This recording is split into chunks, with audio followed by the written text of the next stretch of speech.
today marks the conclusion of Hispanic Heritage Month, which is celebrated, as you all know, September 15th to October 15th, to recognize the great influence of the achievements of the Spanish-speaking world in this country from its very inception.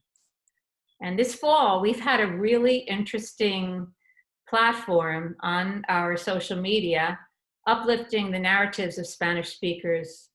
We focused on the cultural arts and the area of history and looked deeply into the Hispanic contribution from the founding of the United States and from many angles. So through a variety of these multi-focus programs, we have honored the long-standing Hispanic contributions to the US. We've hosted a very interesting lecture about Spain's role in the American Revolution with the director of the Royal Academy of History, Carmen Iglesias, who was our Sofia winner, which is a prize we give for wisdom to world philanthropists or best in field people in our cultural realm, and with Richard Kagan, a professor from Johns Hopkins, who is also a board member. We've sponsored a book read aloud by Guillermo Fesser, who is a Spanish author living in the United States, about Bernardo de Galvez, get to know Bernardo de Galvez, and focusing really on educating the youth, because what we've realized with our new mission is that if we don't start inculcating and sharing the vast contribution of Hispanic heritage throughout history, children don't hear about that narrative, because we didn't when we were growing up in our American history books. So it's exciting. And I also want to mention that both Olivia and Isabel, two of our media specialists in our small team, have been able to produce a documentary series about the lost legacy Hispanic heritage of the American Revolution, which is going to be starting, as a matter of fact, this week. And hopefully you'll be patrons and enjoy it and tell us what you think about the highlights and intricacies that we're featuring. So lastly, I wanted to say that we can't move forward in this mission to really share the wealth of the Spanish heritage in the United States without learning from our past. So to conclude this month, we look forward to hearing from all of you, Casilda, Alana, Yelisa, Jorge, and Gabriela. You represent the bright future of Spanish-speaking Americans and Latinos and Latinas, and are going to be the protagonists of the next chapter of our shared history. So it's my great pleasure to welcome you and to tell you that you're in mighty good hands with our Olivia Muro, who will take you through this question, this non-formal type of dialogue, and to find out a little bit more about each of you and your relationship to being Hispanic and the role that you're playing, and introduce yourselves and talk about heritage. So thanks again. Good, okay. So I guess we should just start off by everyone, maybe I was thinking could introduce themselves to the group and to the audience, and just to make it simpler, I'll go one by one and cue each of you so we don't end up talking over each other. So yes, maybe you could start, Alana, just with a brief introduction. Hi everyone, my name is Alana Pons. I'm a junior in Manhattan College, and I have a major in economics and a minor in finance. My family is from Puerto Rico and the Dominican Republic. Hi, so I'm Casilda. I'm a senior at NYU for film and TV, and I have a minor in Spanish and business for entertainment, and I'm from Madrid, Spain. Hello, my name is Gabriela Sager, pronouns she, her, hers. I am from Cuba, from La Habana, Cuba, and I have lived for over a decade in Puerto Rico. And I am currently a third-year MFA drama student at the Juilliard School here in New York. Hi, my name is Jorge. I'm from Venezuela. I came 1 year ago from from Venezuela directly to New York City. I'm studying now a master's in public administration at Columbia University. Hi, my name is Alyssa. I'm from the Dominican Republic, and I'm studying at Columbia University. My intended major is applied physics, and I'm planning on minoring in philosophy.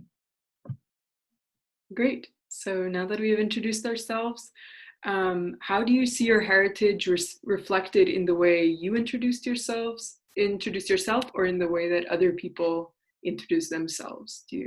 How does heritage factor into your introduction? And anyone can start it. I'm just going to kind of leave it open. Well, I thought it was really awesome how everyone smiled when they said where they were from, and they were just very proud of their heritage.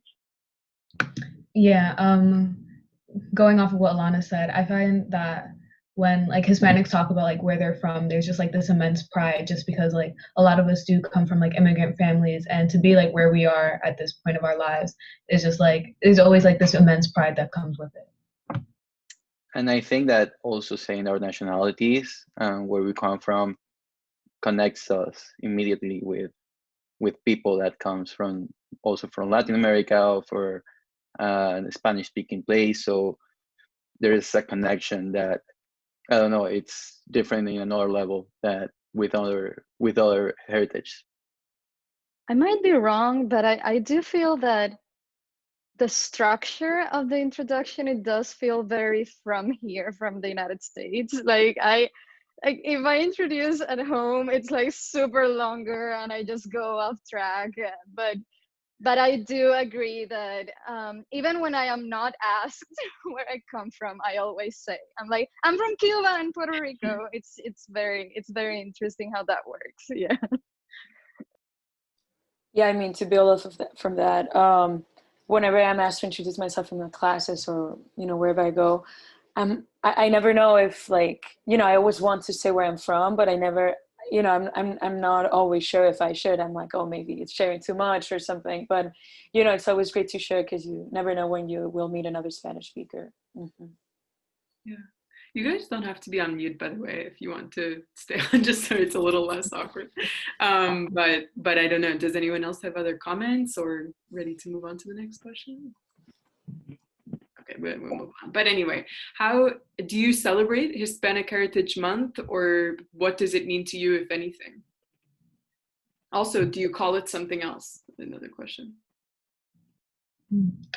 I feel like Hispanic Heritage Month for me always has been like more so just like learning more about my culture and like other Latin American countries. I always like take time out of my day to kind of like learn more about like people who have been in my position and have like succeeded despite like being Hispanic in this country, and like the prejudices that you face. And I also kind of take time to like just appreciate my culture. Like I appreciate my food more. I appreciate like my like speaking Spanish more, and it's just like more so just of a reflection time period for me.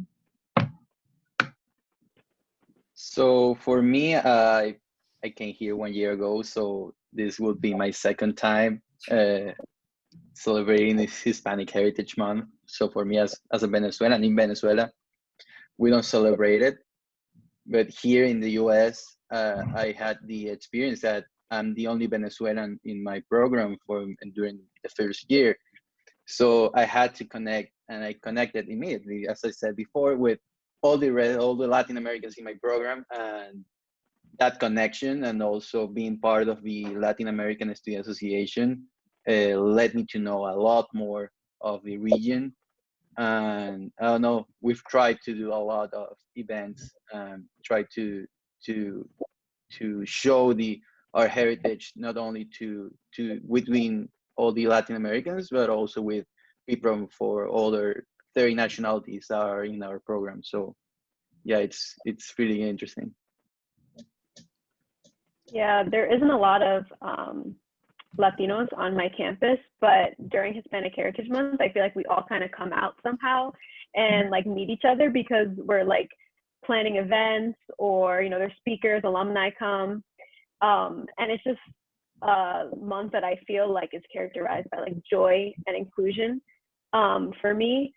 So that's always just such a great feeling to get. So yeah.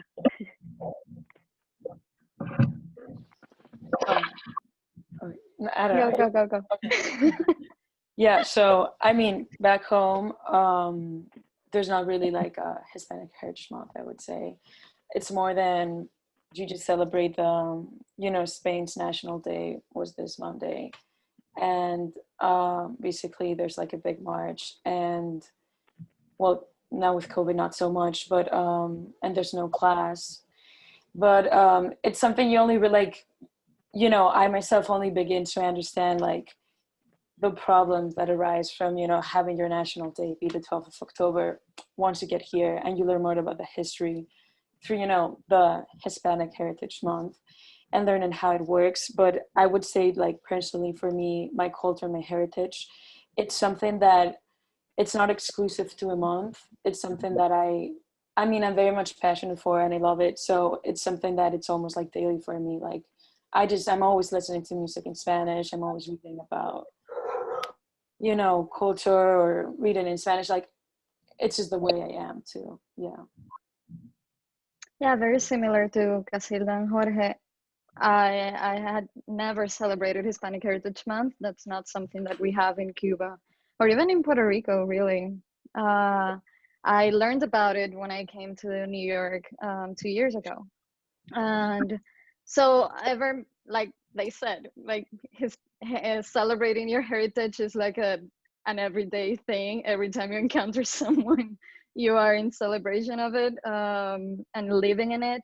But I do have to say that it's become an important, now living here, it's become an important month for me. With my work at the Juilliard School, I actually founded our own Alliance for Latin American and Spanish students. We are in our second year, and I'm also a diversity advocate there. So we do a lot of programs during Hispanic Heritage Month. We have performances, we create playlists, we do trivia nights for fun, and also we are creating panels. But the challenge is to make everyone aware that this is not a month situation. Like, this is something that should be present in a constant basis. And the fact that apparently last year during Hispanic Heritage Month, we held a performance in one of Juilliard theaters that only included works from Latin American and Spanish authors, either playwrights or composers or original choreography based on the music of our cultural region. And the fact that was the first time apparently in so many decades of it being there, and that it was so present, and finally the Latin American community at Juilliard felt like I have a voice and I have a place and I have a home. That's something that we do have to check. Yeah, that's great. I think that leads in nicely to the next question, which I was going to ask: what is an achievement? It can be related to your heritage, or it doesn't have to be, that you are particularly proud of. And then what impact do you think this achievement has had within your own community? Could I add something to what I said before, very briefly? Oh yeah, of course, Casilda. Yes, I was thinking about it, and this is just like some context. Like, in Spain, if you're young, so my age at least, like talking from my personal experience, and you say you're patriotic, or that you wear like a little flag in your wrist or have a flag in your wall or something like that, that is viewed as being right wing.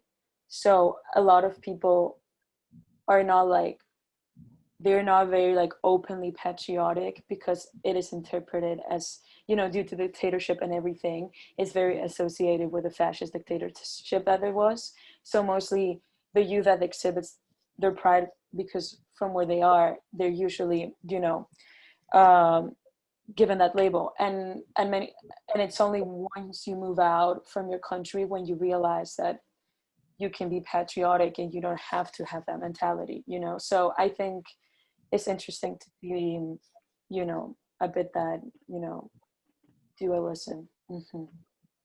Yeah, we can. I think that's actually very common here in America too. Like, now, I think given this, like the political climate and everything, I think being patriotic has also been turned into something that is like, if you wear the American flag, then you're conservative.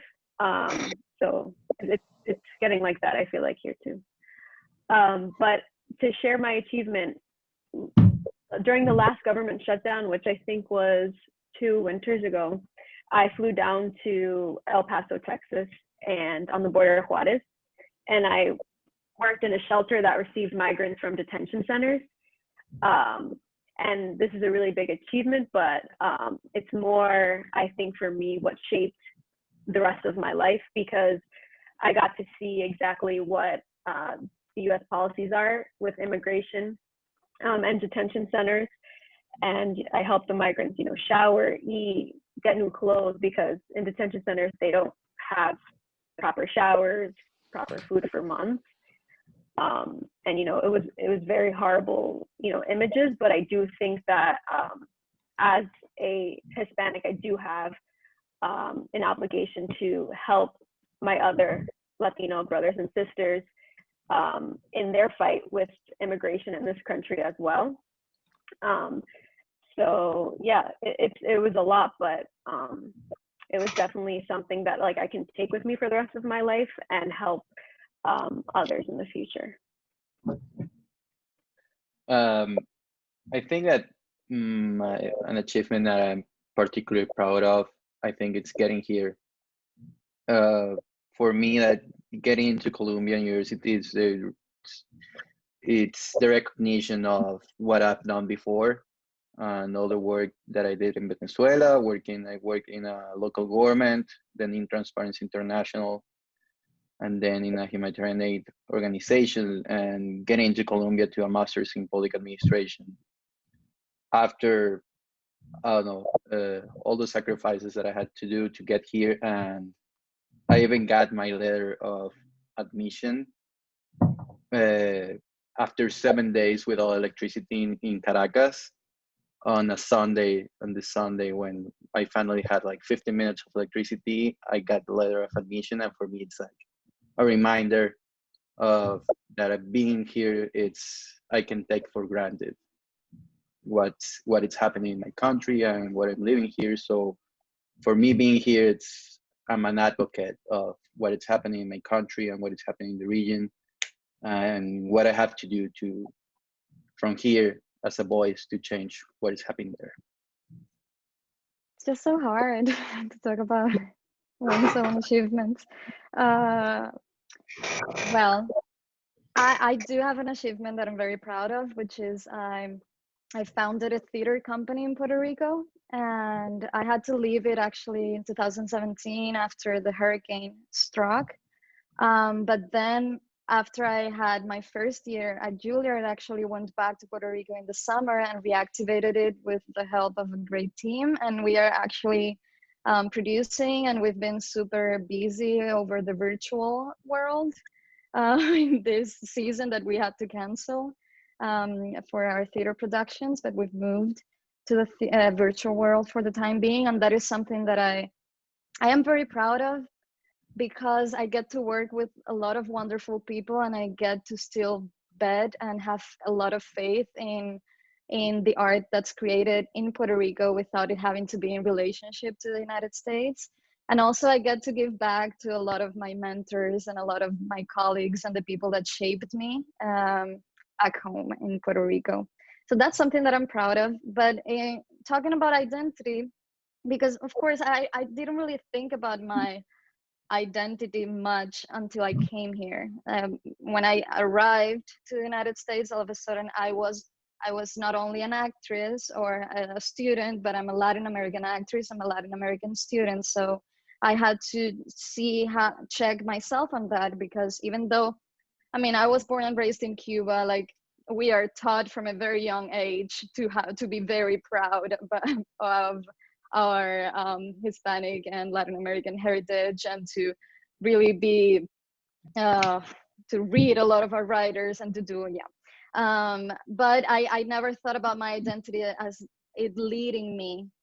And now when I arrived here, well, I would have to choose also getting into Juilliard in terms of what it's done for my identity, because I just auditioned because I wanted to get training for acting, but it's become something more in terms of I get emails, from fellow young artists around the world, especially from Spanish-speaking countries, who all of a sudden seeing me, oh, I actually could have a place there. I actually, tell me more about it. And they feel inspired in a way. This is so weird, but they do. They all of a sudden see themselves reflected. We know what representation means, especially in the arts, and especially in theater and cinema, where image is so there, and the stories that we carry is so important and essential to the craft.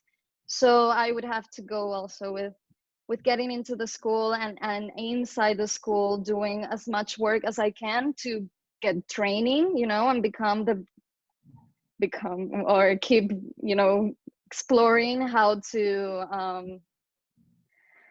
to understand this craft as much as possible, but at the same time to do as much as I can for our stories and for our presence to be vibrant, to be complex, and to be there fully. Should I move on, or does anyone else want to answer? You don't have to. I mean, I don't think I've done I don't think I have a big achievement maybe, but I don't know, since this is a natural passion of mine, I think it's also natural for me to want to share with other people or want to learn more. So during my time at NYU, I've done some music related work. So I received 2 different research grants to investigate, music from Franco's dictatorship, and then the upcoming trap scene back in Spain. And I have a little radio show, and what I've done is just invited different Spanish speaking friends from all types of backgrounds, and in the show the setup would be I would introduce me to a genre that I was either forgotten or frowned upon, and try to have them listen to for the first time or change their opinions or prejudice. So I really liked playing with how much you can learn through little things such as lyrics and music. Mm-hmm. Yeah, to add to what Casilda said, I don't really have a huge achievement, but back in my high school, I had started a rocket team, and it was something like that. It was very foreign to my school, just because rocketry is very difficult. So everyone was kind of they just had, it developed a new perception of me and what I was capable of, and it kind of inspired students to kind of take initiative of their own education and do what they really want to pursue, and don't let your age kind of constrain you. And it also inspired a lot of my Hispanic friends and my minority friends to kind of show you can you can be social and be smart at the same time. There's nothing you don't have to choose one side of the spectrum. And it was just really nice to be a leader in something. Yeah, that's awesome. So the last question we're at now, which is, what is something that we should all be doing more of to uplift our heritage and foster inclusion and connection? How do you think that we can continue to find common ground together? I think this itself is a way of finding common ground. I feel in Latin America, there's a lot of everyone looks different, everyone has different cultures. However, we're all bonded by our language, and a lot of us do have similarities. There's always bridges that bridge us together. However, I feel as if the more we talk amongst each other and the more we begin to understand each other, that's how we'll begin to find a common ground and bridge the gap. So as long as we're all appreciating our differences and accepting each other and recognizing each other for who we are, will eventually that's a form of developing ourselves and progressing as a heritage or culture. I agree too. I think it is about recognizing our differences and not hiding them. I also think part of it too is holding the people in your culture accountable for them, and if you see people in your community, spewing hate on another Latin group, then that should be something that you talk about, and not only talk, but recognize the privileges that each of us hold, So yeah, there's a lot of dialogue that need to happen within all Latin communities, but this is also a great start to that too. I also think it's really interesting how there's sort of a difference in our answers when, like, I grew up in America and everyone here has grown up in, I think, another country for most of their life. I wonder how different it is, like, for you guys to come here and see the way that your culture or your people act here after not being in that country for so long. I would just like to kind of hear what you thought of when you saw, like, Venezuelans, like, that have lived here their whole life, how different they are. So yeah, I was going to mention part of it. It's like we are 5 million Venezuelans. We migrated from home, and I think that is something that we should do. It's like be the best ambassadors of our country. So I think that what we do in each country, first of all, we are in a position of privilege because if we are in a better situation. Most of us here in the US, for example, that where we're living in our countries from home. So what we can do to help our family, our friends, our relatives, how can we help also the Venezuelans or the migrants that are located in the countries that we are, and how can, from the positions that we are, from the arts, from the physics, from cinema or from public administration, how can we create initiatives that can help also the people in our countries and the migrants and the rest of the migrants here in the US. And yeah, it's very different how it's the connection with someone that has lived, I don't know, the last 10 years here in the US with someone that just has arrived. So for me, they always ask me, how did you live there? Or how did you survive there? And it's a very difficult question to answer, but I think that it's really hard to try to separate your feelings from home and try to live your family. And here in the US, it's you can be a little bit lonely, and I think that the connection with the rest of the Latin Americans here and the rest of the migrants, it's something that has given me a family here, and that's how I compensate being away from home and my family. And that's really something that I appreciate, and that's something I celebrate with the Hispanics here in the US. Yeah, I think for me it was when I got here without even trying, but most of my friends ended up also being Hispanic. And I guess I hadn't really thought if they had lived here or not before. But I mean, I guess that for the most part, just beyond culturally speaking, just the situation from being so far away from home and in a country that you don't know also unites you.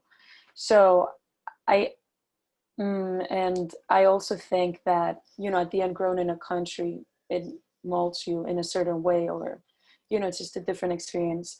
But I do find that the people I've connected the most with from here in the United States have been Hispanics from any sort of background.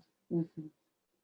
Okay, so with that question, I immediately think about what can I do in my craft, in my field of study.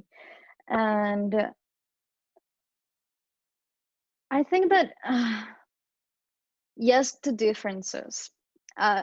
Every time I talk about this, I almost always say, oh, come celebrate Latin American cultures, histories, because it's so there's such diversity in our community. It pains me to see a fellow son of Puerto Rican parents say, oh, I just don't look Puerto Rican enough. And I'm like, how do Puerto Ricans look like? I have no idea what that is. Like, it's so diverse there. And I think, and that's why I go back to representation and what we see. Like, the depiction of Latin Americans in media tends to be so specific and so minute. And that is something that I think we should expand, definitely. So the diversity, the range of experience in Latin America and Spain, the stories that we tell from that. So I guess that finding more nuance too, because we actually started developing a new like performance thing with the Alliance for Latin American and Spanish Students at Juilliard. And the first thing that we said was, yes, we want to celebrate our cultures and our histories, but also our histories are not beautiful. Our histories are full of trauma, are full of tragedy, are complex. We are complex. We're definitely not like the goody, like I have my two flags here, but these are two very complex countries, and my relationship to both of them, especially politically, is very complex. It's not one thing. So I think that finding more nuance, that is not only celebration, and it's not only because that then the other side of the spectrum, the stories that are told are only tragic or are only people facing adversity and how we come up.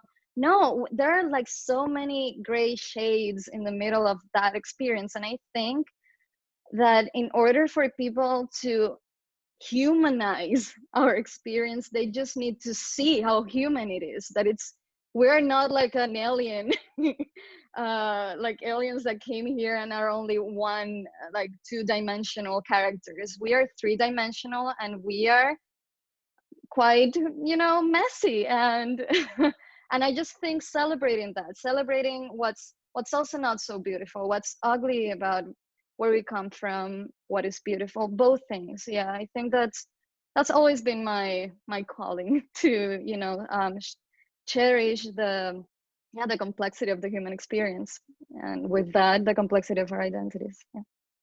Good. Okay. I don't know if anyone has anything else to add. If not, we can go ahead and wrap up. Yeah. Okay. Anyway, thank you guys so much. You're all really, really amazing. And it is so cool for us to get to have our first roundtable and it be with you. Thank you very much for taking us on this this last chapter of our culminating event for Hispanic Heritage Month. It's been a pleasure to end this important month's legacy with you, with all of you. We hope that you will stay tuned and become patrons in new episodes of our documentary video series and our continuing roundtables, which you have initiated today.